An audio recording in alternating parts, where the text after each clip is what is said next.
안녕하십니까. 자, 강경석 세무사입니다. 자, 이번 시간부터 우리 재경관리사 기출문제 특강, 그 중에서 첫 단추, 빈출 적중 특강 시작하도록 하겠습니다. 자, 이제 기출문제 특강, 긴 여정을 이제 저와 함께 하시게 됐는데, 제가 이제 이 회계 세법, 이 바닥에서 좀 방구 좀 낀다. 이렇게 이름이 있습니다. 저를 믿고 잘 따라오시면은 100% 합격이에요. 걱정하지 마시고. 100%입니다. 진짜의 100%. 제 강의를 듣고 떨어졌다. 그게 이상한 거예요. 자, 강의 들으시고 무조건 합격입니다. 자, 재경관리사 그 참을 수 없는 존재의 가벼움. 신의 한 수. 확실하게 보여드리고 단기 합격의 비법이 무엇인지 우리가 그토록 찾아 헤매던 합격의 비법 완벽하게 아주 잘근잘근 씹어서 아주 폭발을 시켜버리도록 하겠습니다.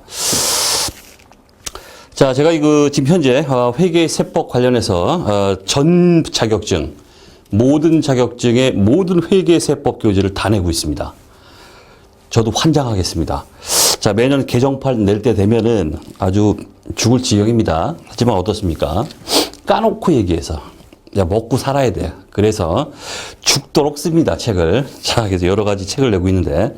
자, 우리 3일 회계법인 주간의 회계관리 1급, 100점 이론 특강, 기출문제 특강, 그 다음 우리 재경관리사, 한 권으로 끝장, 100점 이론 특강, 그리고 우리 하고자 하는 우리 기출문제 특강, 교재에서부터 해가지고, 한국세무사회, 이제 전산세무회계, 또 기업회계 1, 2, 3급 이런 게 있죠. 그 다음에 세무회계 1, 2, 3급. 자, 그런 책들이 또 나오고 있고. 자, 제가 이제 ERP 책도 내고 있어요. ERP 책도. 현재는 우리 7급 9급 공무원 회계학 세법책이 또 나오고 있고, 그 다음 관세사 회계학 세법, 그 다음에 감정평가사 회계학, 그 다음에 세무사, 그 다음 회계사, 세법, 회계학 이렇게 전 자격증의 회계 세법 관련 자격증은 다 내고 있다. 이렇게 보시면 됩니다. 확실하게 저를 믿으시고 하라는 대로 하세요. 그럼 100% 합격입니다. 자, 잘 따라오시길 바라겠고.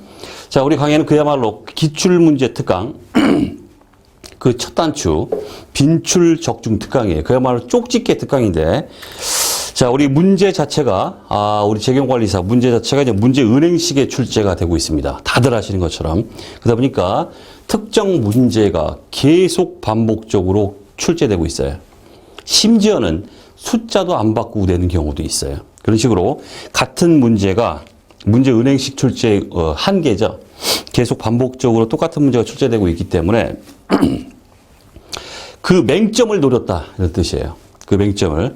자, 우리 기출 문제가 이제 나오게 되면은 1회부터 2회, 3회 막 나오게 되는데 매회 문제마다 거의 유사한 문제, 똑같은 문제가 출제가 되기 때문에 매회 문제를 다 하나하나 검토할 필요가 없어요. 그건 정말 매일 땅에 헤딩하는 짓이에요. 그거는. 매회 똑같은 문제를 왜 똑같은 문제를 또 하고 있습니까?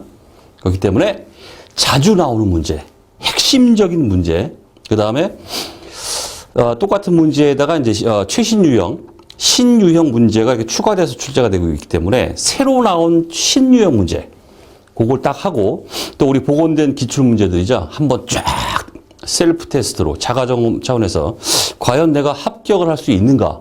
나의 위치는 지금 어디에 와 있는가? 그런 걸 갖다가 해보면서 이제 테스트 용으로 기출 문제를 한번 실전용으로 한번 풀어보시고 그러면 기출 문제 끝입니다. 자, 먼저 우리가 하고자 하는 이제 빈출 적중 특강. 기출 문제가 반복적으로 출제되고 있는데 계속 나오고 있는 문제만 추렸어요. 적중률 어마어마합니다. 어떤 분들은 그래요. 아무것도 안 하고 지금 현재 이제 하고자 하는 빈출 적중 특강만 하고도 합격하는 경우도 있어요. 어떤 분은 또 심지어 답을 암기해요. 그러나 제가 드리고 싶은 말씀은 우리는 재경관리사라는 사자가 들어가는 지금 시험을 공부하고 있습니다. 그럼 합격을 했으면은 그만한 자격이 있어야죠. 어디 갔는데 누가 툭 물어봤어요. 야, 너 재경관리사이기 때문에 야, 그럼 이거 잘 알겠다. 이거 어떻게 되는 거야? 회계나 세법에 대해서 깊숙한 건 아닐지라도 간단하게 물어봤는데, 모르겠는데, 그래요. 모르겠는데? 너 자격증 어떻게 땄냐? 나 답 암기해서 땄어. 아무 쓰잘데기 없는 자격증이 됩니다. 그 껍데기예요. 그런 짓거리를 왜 합니까? 공부 제대로 하시고 회계세법에 대한 전반적인 관리자 측면에서의 그 어떤 기본 지식 확실하게 하고 실무에 나가시라는 뜻이에요. 따려면 제대로 따라. 다만 우리가 속전속결로 끝내야 되기 때문에 우리 지금 기출문제 특강을 하고 있는 겁니다. 자, 그렇게 이해를 해주시고. 자, 문제가 출제가 되면 이제 어떤 경우에는 똑같은 문제가 이제 계속 출제가 되는데 신유형 문제 뭐 앞으로 우리가 다 다룰 겁니다. 신유형 문제, 즉 2단 엽착이 3단 엽착이 이렇게 들어가는 것들이 있습니다. 어쩔 수 없죠. 맨날 똑같은 건 낼 수만은 없기 때문에 신유형 2단 엽착이 3단 엽착이 어떤 경우에는 회계사 세무사용 어려운 4단 엽착이 문제 이런 것도 엿먹어라 그러고 내는 경우도 있어요. 그런 건 어쩔 수 없겠죠. 어쨌든 자, 우리 강의는 우리 교재에 보시면 알겠지만 한 페이지에 딱딱합니다. 딱딱합니다. 자, 그래서 문제에 대한 메커니즘을 갖다 이해하고 이론 베이스를 깔아버리고 그래야만 조금 변형되거나 2단 엽착이 하더라도 풀 수 있게 이렇게 강의 구성이 돼 있습니다.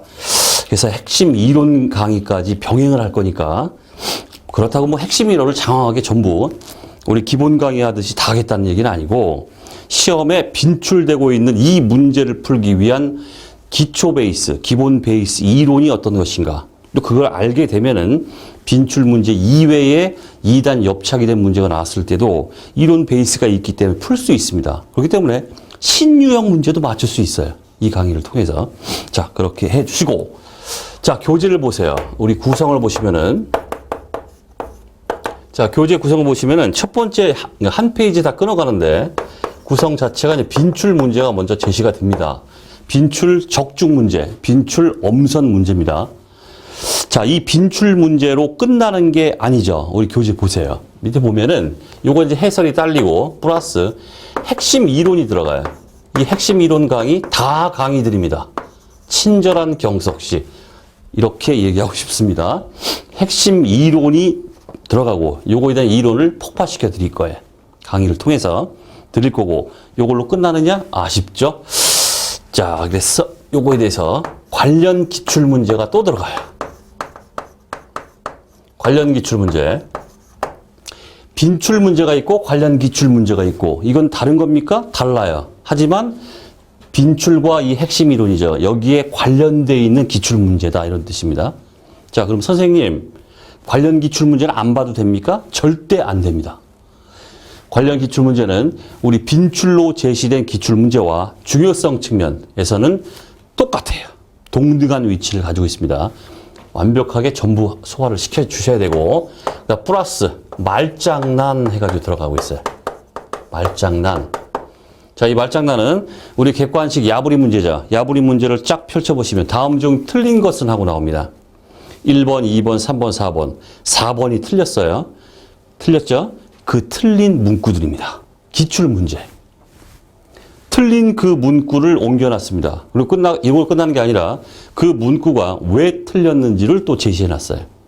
다 폭발을 시켜야 됩니다. 자, 다만 이 말장난은 빈출, 핵심 이론 관련 기출을 하시게 되면은 이 말장난은 아무것도 아니에요. 한번 훑고 넘어가시면 돼요. 아, 이래서 틀렸구나. 훑고 넘어가시면 됩니다.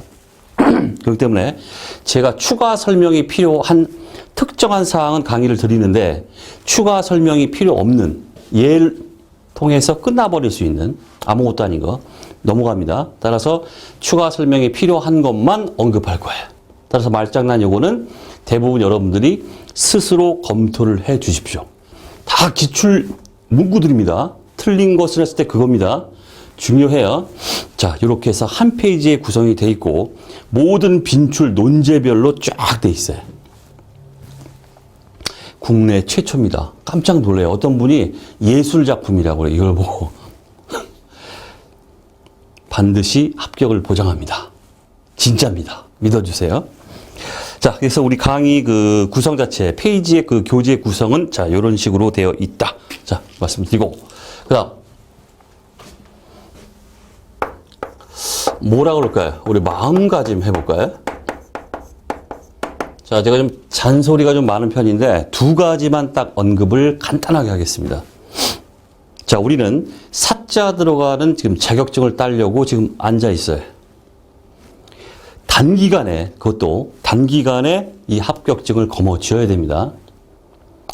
장수생들, 합격에 떨어지죠? 꼭 떨어져도 그 장수생들은 쓸데없는 것들을 막 공부해요. 69점으로 떨어져요, 떨어져도. 그렇기 때문에 수석 불합격을 해요. 절대 이렇게 되면 안 돼요. 그런 장수생들은 알긴 또 더럽게 많이 알아요. 쓸데없는 걸 공부했기 때문에. 장수생들 어디 가서 자랑질할 것뿐이 아무런 의미가 없어요.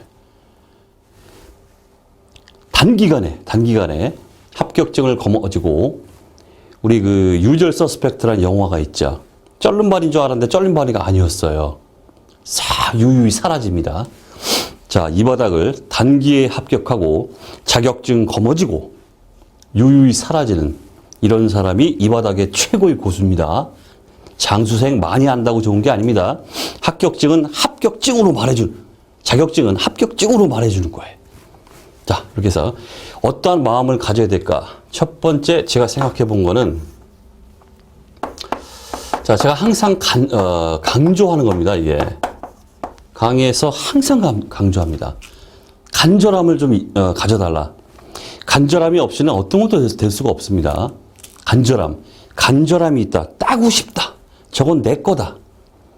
한 명을 뽑더라도 그게 나다. 간절함. 따야겠다.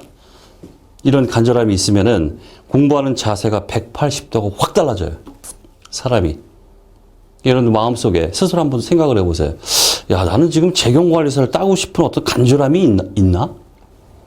정말 내 마음속에 내가 뭐 취미생활을 하고 있나? 간절함이 있나? 여러 가지로 한번 생각을 해보세요. 마음에 손을 얹고 한번 생각을 해보십시오. 간절함이 있어야 됩니다. 간절함이 없다. 취미생활을 하고 있다. 그러면 빨리 이 바닥 뜨세요. 자, 첫 시간에 이 바닥 뜨라고 하니까 좀 뭐하긴 한데, 여기에 투입되는 경제적인 요소, 사람의 이 정신적 스트레스, 이 모든 거, 그걸 왜 하고 있습니까, 그걸? 취미생활 하고 있다? 빨리 뜨세요. 너무 지금 모든 걸 지금 희생당하고 있어요, 우리가. 그러지 마십시오. 그 모든 정력을 딴 데 쏟으면 더 큰 일 할 수 있어요. 나 가슴에 손을 얹고, 정말 내가, 진정성을 가지고, 간절함을 가지고 내가 공부를 하고 있는가? 아니면 남들 공부하니까 뭐 무의도식하기도 뭐하고 책 펴놓고서 취미생활 하듯이 공부하고 있는가? 마음에 손을 얹고 딱 판단을 하셔가지고 취미생활인 것 같아. 빨리 접으세요. 이 바닥 뜨세요. 그래야 여러분들 주위에 있는 사람도 편해지고 본인도 편해지고 딴 데 가서 딴 일 하십시오. 첫 시간에 이렇게 말하기는 좀 그렇지만은 진짜입니다. 마음에 손을 얹고 결정을 하십시오. 다만 간절해. 이 정도는 안 됩니다. 자, 저는 이 간절함에 100승이라고 얘기를 해요. 간절함에 100제곱은 돼야 됩니다. 100제곱. 자, 우리가 이 간절함의 크기, 이거에 의해서 내가 에이스가 되느냐, 잔챙이로 남고 끝나버리는가. 에이스냐, 잔챙이냐, 이 차이는 바로 마음속에 여러분들의 간절함의 차이에서 나타나요. 간절함의 100제곱은 가지고 재경관에서 공부에 덤벼야 됩니다. 다음 두 번째. 절대 포기하지 마십시오. 자, 하이 리스크, 하이 리턴 이런 말이 있어요. 위험이 큰 만큼 돌아오는 보상이 크다. 이런 뜻입니다. 반대로 말하면 위험이 적으면 돌아오는 보상이 다 찌질해요. 재미가 없어요. 자, 여러분들이 지금 어떤 자격증이나 뭐나 공부를 하기 위해서 뭔가 덤벼들었어요. 이 자체는 여러분들이 나는 위험을 각오하겠다라고 마음을 먹은 거예요. 그 마음, 먹었으면은 반드시 그거는 달콤한 열매가 돼서 돌아와야 돼요, 반드시. 공부만 끄적끄적하고 돈 들이고 여기저기 왔다 갔다 거리고 정신적 스트레스 다 쏟아붓고 아무것도 못하고 찌질하게 이 바닥 떴다. 그거만큼 불행한 게 없습니다. 절대 포기하지 마십시오. 이 재경관리사 시험은 절대 포기할 시험이 아니에요. 무조건 돼요. 포기만 안 하면. 자, 따라서 포기는 누구나 쓰는 말이다. 그런 말 하는데 아파트에 트럭 몰고서 배추 싣고 다니는 사람들 있죠. 이 배추 장사나 쓰는 게 포기예요. 한 포기, 두 포기. 자, 우리에겐 포기란 없다. 포기만 안 하면 합격이에요. 포기하지 마십시오. 자, 간단하게 좀 말씀드렸고, 본격적으로 우리 그 교재로 한번 들어가 보겠습니다. 자, 제일 먼저 나오는 거, 재무회계와 관리회계 비교 이렇게 나오고 있습니다. 비교. 자, 시험장 들어가서 시험지 딱 받자마자 1번 문제 이게 보일 겁니다. 재무회계와 관리회계 비교. 진짜입니다. 믿어주세요. 자, 먼저 밑에 핵심 이론을 먼저 보겠습니다. 자, 재무회계, 관리회계 비교가 되어 있습니다. 첫 번째 목적을 보시면 뭐 당연히 재무회계는 외부 보고가 목적이다. 하지만 관리회계는 내부 보고, 즉 의사결정 정보를 제공한다. 자, 예를 들어서 하이브리드 자동차 시장에 내가 어떤 회사가 있는데 하이브리드 뭐 잘 나간대 뭐 해가지고 하이브리드 자동차 시장에 내가 침투를 할 것인가, 진출을 할 것인가 말 것인가 쫄따구들한테 딱 시키죠. 야, 나가서 시장 조사해봐. 이게 어떤 수익성이 있는 건지, 우리가 이 시장에 침투를 하게 되면 잘 팔아먹을 수 있는지, 매출액이 얼마나 될지 한번 시장 조사해봐. 그랬더니 보고서를 막 작성하죠. 회장님, 쫄따구가 이제 그래요. 한글 엑셀로 멋지게 막 작성해가지고 회장님 진출하십시오. 요거 쩐이 좀 됩니다. 쇠가 좀 들어올 것 같아요. 그런 거예요. 자, 이런 것들 내부 보고가 바로 관리회계의 목적이다. 이런 거고, 재무회계는 우리 증권시장이나 한국거래소 이런 쪽이 이제 회사의 수익성이나 재무 상태, 경영 성과 이런 것들에 대해서 재무상태표나 포괄손익계산서가 이제 공시가 되죠. 자, 그런 목적이다. 뭐 기초적인 내용이고. 자, 그러다 보니까 회계 정보 이용자는 당연히 재무회계는 뭐 주주 채권자 등의 그 외부 이해관계자 포인트죠, 이게. 그다음 관리회계는 말씀드렸던 경영자 같은 회장님, 이런 내부 이해관계자가 이제 회계정보 이용자다. 그다음 보고 서류. 자, 재무상태표나 이제 포괄손익계산서 외부에 공시하고 이렇게 되기 때문에 우리 이제 기업회계 기준 KIFRS나 뭐 중소기업은 일반 기업 회계 기준 이런 거에 의한 재무제표를 이제 보고합니다. 재무제표로. 자, 하지만 말씀드렸듯이 아까 회장님한테 진출하십시오라고 한글이나 엑셀로 멋지게 작성해서 보고한다고 그랬습니다. 이게 무슨 기업회계 기준이 합니까? 아무것도 없죠? 그러니까 이용 목적에 따라 작성된 그냥 보고서예요. 보고서. 뭐 회장님이 까막눈 아닌 이상은 한글 모르지 않는 이상 딱 받아보고 멋지게 작성해 올리면 돼요. 자, 보고서다. 그 다음 작성 기준. 자, 당연히 이제 회계 기준에 의해서 이제 지배를 받게 되고, 그러다 보니까 재무제표라는 어떤 일정 양식이 있어야 됩니다. 따라서 외부에 우리가 공시를 하게 돼 있죠. 그러다 보니까 법적 강제력이 있습니다. 회계 기준에 지배를 받습니다. 자, 하지만 관리회계 다 나왔죠. 기준이 없어요. 한글 엑셀로 멋지게 작성하면 돼요. 아무런 기준이 없습니다. 따라서 일정한 양식도 없겠죠. 당연히 네 마음대로입니다. 회장님이 까막눈 아닌 이상 멋지게 작성해서 올리면 돼요. 보고서. 자, 따라서 법적 강제력도 없다. 자, 지당한 말씀들이 나오고 있어요. 이게 한 문제로 나온다는 뜻입니다. 그 다음 참고로 말씀드릴 거, 정보의 성격에 대한 얘기입니다. 자, 재무회계는 과거 지향적이다 이렇게 돼 있습니다. 예를 들어서 우리가 재무상태표를 작성한다 하게 되면 기간말, 보고기간말 12월 31일 시점에서 과거에 일어났던 사건들을 추스리는 거예요. 그렇기 때문에 눈빛, 포커스 자체가 과거로 가 있어요. 과거 사건을 추스리는 겁니다. 그렇기 때문에 정보 자체가 과거 지향적일 수밖에 없다.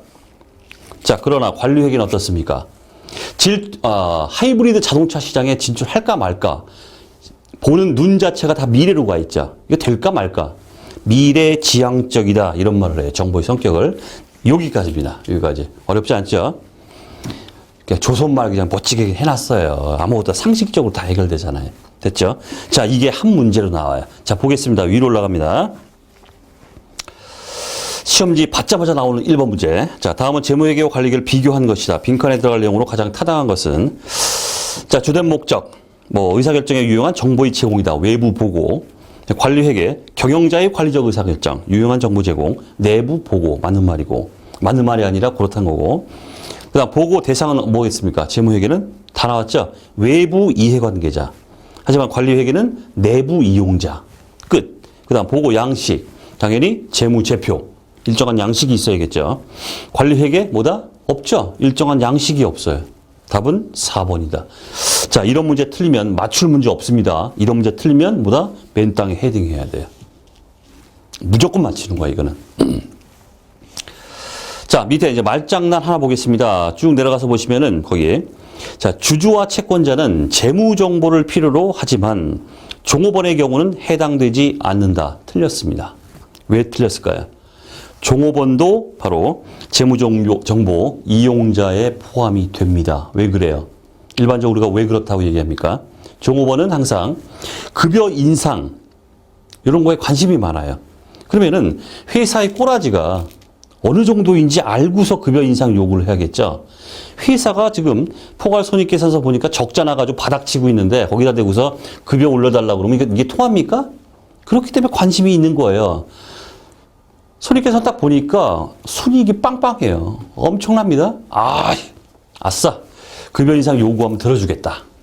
급여 인상이라는 이 문제와 관심이 있기 때문에 회사의 재무제표에 관심을 갖게 되고 그러다 보니까 정보 이용자다 이런 뜻입니다. 또 하나는 어떤 거? 이직 문제예요. 종업원들은 한 회사에 오래 다니지 않아요. 요즘 같은 세상 더 그렇죠. 계속 옮겨 다녀요. 이렇게. 메뚜기 그러죠. 자기 몸값을 올려서 옮겨 다녀요. 옛날에는 그게 이제 한 우물을 파야 된다 해가지고 나쁜 짓이다. 좋은 게 아니다 이런 얘기 했었는데 요즘은 한 회사에 짱 받고 있는 사람들 아주 무능력한 사람으로 인정되죠. 요즘은 자기 몸값을 올려서 계속 옮겨 다니는 거 이걸 좀 유능한 사람으로 본다고 그럽니다. 당연한 얘기고 어쨌든 이직 문제가 있는데 이직 문제 이런 것들이 또 결부가 회사의 순이익이나 어떤 이런 것들과 관계가 되기 때문에 야 이거 완전 적자나는 회사인데 여기 못 있겠다. 딴 데 가야겠다. 이렇게 의사결정을 하게 됩니다. 정보 이용자가 될 수밖에 없다. 뜻이에요. 이 문구 틀렸습니다. 자, 다른 거는 뭐 다 우리가 봤던 지금 뭐 했던 얘기이기 때문에 제가 추가 설명이 좀 필요한 것만 말장난에서는 언급한다고 제가 말씀드렸죠. 자, 됐습니다. 자, 다음으로 넘어가겠습니다. 자, 문제지 딱 받으면 제 2번 문제로 등장하는 문제입니다. 바로 국제회계기준의 특징에 대한 얘기가 나오고 있어요. 자, 할 얘기 별로 없죠. 말씀드렸듯이 우리 이제 그 100점 이론 특강 한 권으로 끝장. 거기서 제가 말씀드렸듯이 국제회계기준의 특징 그냥 키워드 중심으로 땅땅땅땅 끝. 게임 끝이에요. 자, 밑에 핵심 이론 보겠습니다. 자, 국제회계기준의 특징 먼저 하기 전에 예를 들어 우리나라에 삼성전자가 있다 하게 되면 자, 이 삼성전자는 우리나라 한국거래소에만 상장이 되어 있는 게 아니죠. 다른 외국에도 상장이 되어 있습니다. 그렇기 때문에 우리나라만의 어떤 그 회계 기준에 의해서 작성된 걸 한국에 제출했다 하게 되면 외국의 나스닥 시장이나 이렇게 외국에 제출할 때는 재무제표를 국제회계 기준에 의해서 재무제표를 변환을 시켜야 돼요. 그러니까 이중고를 겪게 된다 이런 뜻입니다. 자, 따라서 우리도 국제회계 기준을 도입하자. 그래서 국제회계 기준에서 딱 작성한 게 한국, 외국에 다 통용되게 하자. 이렇게 이제 도입이 된 건데 어쨌든 우리 상장법인에 대해서는 한국채택국제회계기준 KIFRS가 이제 채택이 됐고 전 세계 이제 150개국이 지금 채택이 돼 있습니다. 하지만 이제 비상장 같은 경우에는 KIFRS 좀 회계 비용이 좀 많이 들어요. 종종과 좀 상이한 면이 있기 때문에 따라서 일반 기업 회계 기준을 의해서 비상장은 작성하도록 이렇게 돼 있습니다. 회계 비용 측면에서 좀 덜어주는 거죠. 자, 하지만 비상장 법인도 자발적으로 나도 뽐나게 한국 채택 KIFRS 뽐나잖아. 나 이런 걸로 하고 싶어. 그러면 하는 거예요. 자, 비상장도 지 맘대로 할 수 있어요. KIFRS에 의해서 가는 거는 막지 않습니다. 비상장도. 지가 하겠다면 그냥 냅두는 겁니다. 자, 특징을 보겠습니다. 특징 첫 번째. 국제회계기준 IFRS의 특징. International Financial Reporting Standards. 직역하면 뭘까요? 국제적으로 국제 재무 보고 표준 이런 얘기인데 우리는 이거 이제 한국 채택 국제회계기준 앞에 붙여가지고 코리아 이렇게 하고 있죠. 첫 번째 특징 키워드 원칙 중심 키워드 이것만 하면 땡이다 그랬죠. 원칙 중심, 끝. 자, 일명 프린시플 베이스드. 원칙만 제시하고 나머지는 원칙에 벗어나지 않게 알아서 하세요. 이런 뜻이에요. 기본 원칙과 방법론만 제시한다. 주의, 규칙 중심이 아니다. 엄청나게 나오죠? 룰 베이스드라고 해요. 규칙, 규정 중심, 규정.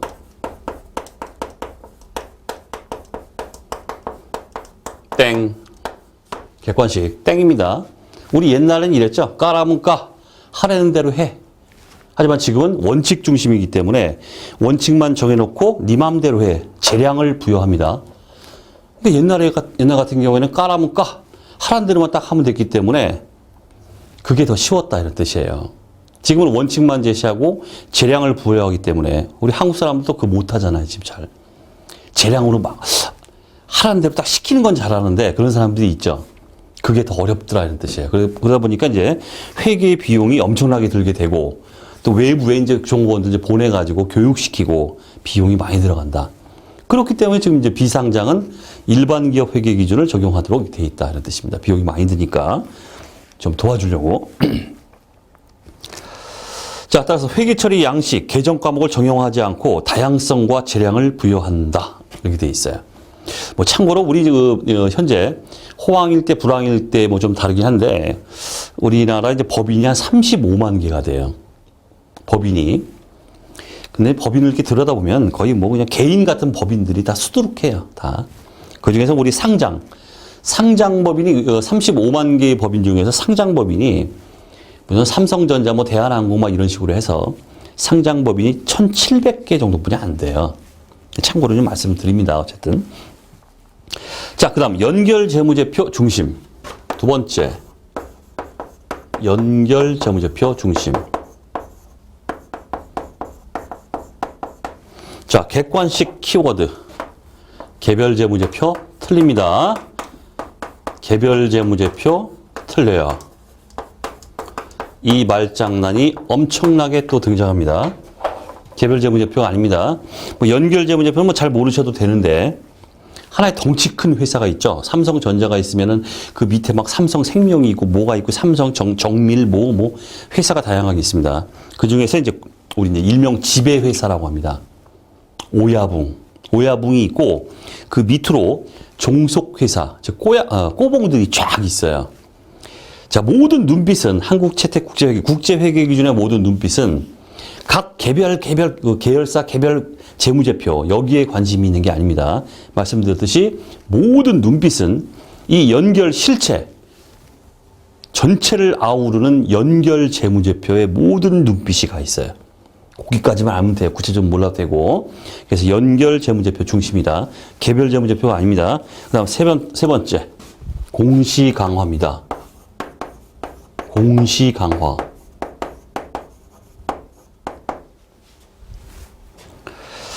자, 공시. 재무제표를 다 작성했습니다. 그럼 맨 마지막에 추석을 달아야 돼요. 추석. 별지에다가 실무자들이 미쳐버린다 이런 뜻이에요. 이 주석을 통해서 요구하는 것들이 너무나 많기 때문에 이게 바로 공시 강화예요. 공시 강화는 추석을 통한 많은 공시 항목을 요구한다. 따라서 실무자들이 미쳐버린다.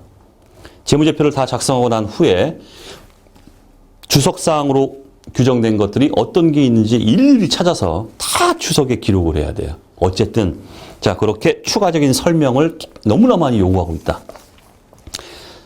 네 번째. 바로 공정가치입니다.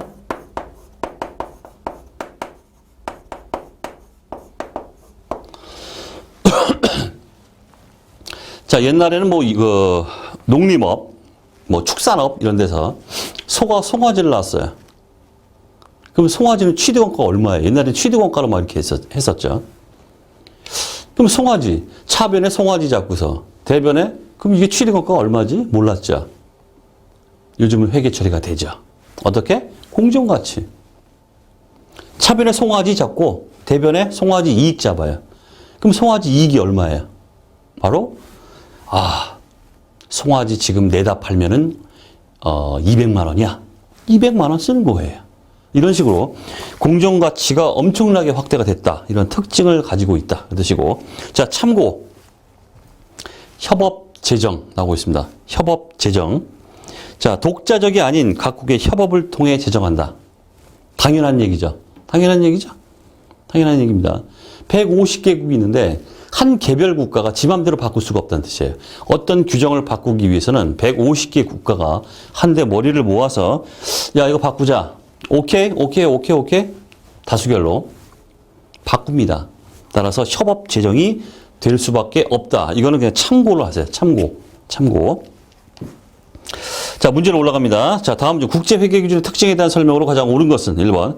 국제회계기준은 원칙적으로 자산부채에 대해 공정가치 측정을 할 수 없다? 공정가치 측정을 요구하고 있습니다. 틀렸고. 2번. 국제회계기준을 적용한 후 주석 공시 양이 줄어들었다? 틀렸죠. 공시의 강화라고 그랬습니다. 증가했다. 틀렸고. 3번. 국제회계기준은 규정 중심. 틀렸죠. 원칙 중심입니다. 3번도 틀렸고. 4번. 국제회계 기준은 연결재무제표를 기본재무제표로 제시하고 있다. 맞죠? 연결재무제표. 자, 4번이 답입니다. 자, 이런 문제지 딱 편 2번으로 나오는 이 문제. 국제회계 기준의 특징. 역시나 틀리면 맨 땅에 헤딩해야 돼요. 무조건 맞춰야 됩니다. 자, 밑에 관련 기준을 보겠습니다. 자, 재무상태표의 작성 기준으로 올바르지 않은 것은 1번. 재무제표에 표시되어야 할 항목의 순서나 형식이 규정되어 있지 않다. 틀렸죠? 재량을 부여한다. 그랬습니다. 맞죠? 재량을 부여하기 때문에. 그 다음 2번. 모든 기업의 재무상태표는 통일 양식으로 작성된다? 재량으로 부여한다고 그랬죠? 그렇기 때문에 이게 틀렸습니다. 2번이 틀렸고. 그 다음 3번. KIFRS에서 요구하거나 허용하지 않는 한 자산과 부채는 상계하지 않는다. 우리 회계 원리나 이런 데서 기초 회계 원리 너무나 많이 들었던 원칙이 뭡니까? 바로 총액 원칙이에요. 총액으로 표시합니다. 상계하지 않는다. 즉 총액으로 표시한다. 맞는 말이고. 그다음 4번. 유동성 순서에 따른 표시 방법이 신뢰성 있고 더욱 목적 적합한 정보를 제공하기 때문에 유동성 순서에 따른 표시 방법을 적용할 경우 모든 자산과 부채는 유동성의 순서에 따라 표시한다. 맞는 말입니다. 자, 우리 이미 기본 이론에서 뭐 다 배웠던 말이지만 한번 다시 읊어보겠습니다. 자, 재무상태표 FP 표시 방법.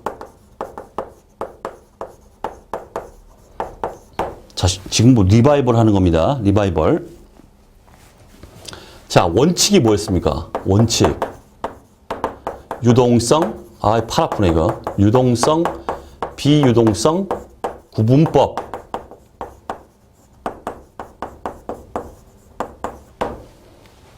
예외적으로, 지금 나오고 있는 것처럼, 뭐, 신뢰성 있고 목적 적합하다. 그런 경우에는 예외적으로,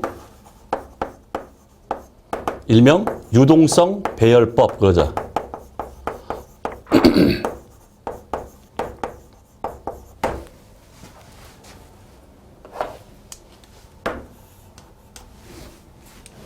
자, 유동성, 비유동성 구분법. 구분만 하면 끝이에요. 유동, 비유동을 구분만 하면 돼요. 따라서 유동자산, 유동 뭐 쭉 나가자. 쫙 배열하고 그 다음 비유동 딱 합니다. 배열합니다.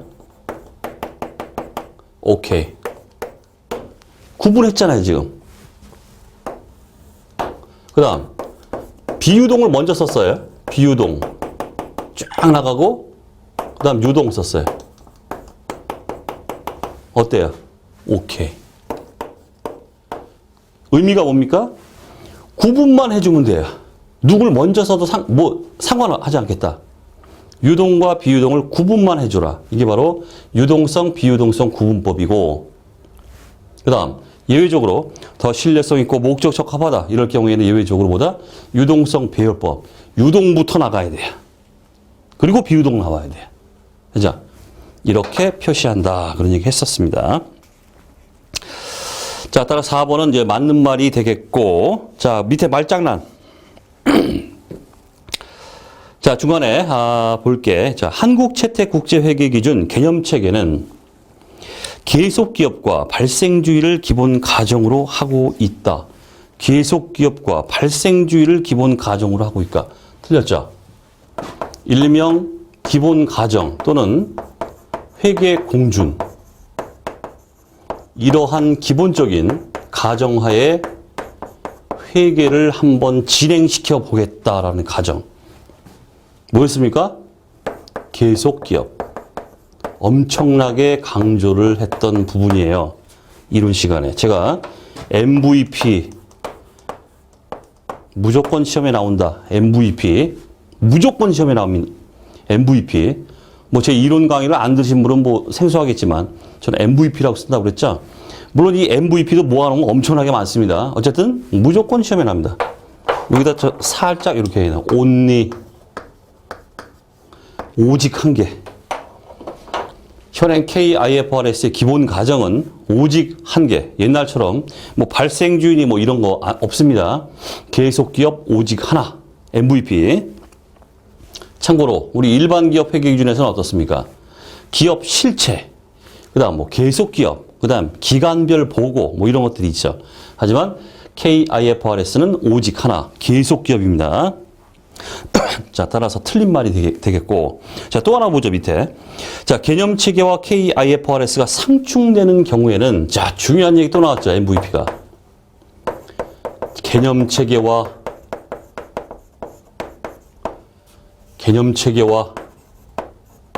KIFRS의 구체적인 규정. 두 개가 어떻게? 서로 다른 말을 하고 있다. 얘는 A처럼 하라고 하는데 구체적인 규정인 KIFRS로 들어가 보니까 그 사항에 대해서 B처럼 해야 된다라고 얘기를 하고 있다. 상충이 된다. 이럴 경우에는 어떤 게 우선한다? KIFRS가 우선한다. MVP. 무조건 시험에 나오는 문구. MVP. 자, 이론 시간에 다 했던 얘기입니다. 자, 따라서 자, 개념체계와 KIFRS가 상충되는 경우에는 개념체계가 KIFRS보다 우선한다. 틀렸죠? 개념체계가 우선하는 게 아니라 상충되는 경우에는 한국채택국제회계기준 KIFRS가 개념체계보다 우선한다. 이런 뜻이에요. 자, 이런 식으로 해서 이번 시간은 좀 길어지는 관계로 여기까지 좀 하도록 하겠습니다. 자, 다음 시간에 뵙도록 하겠습니다.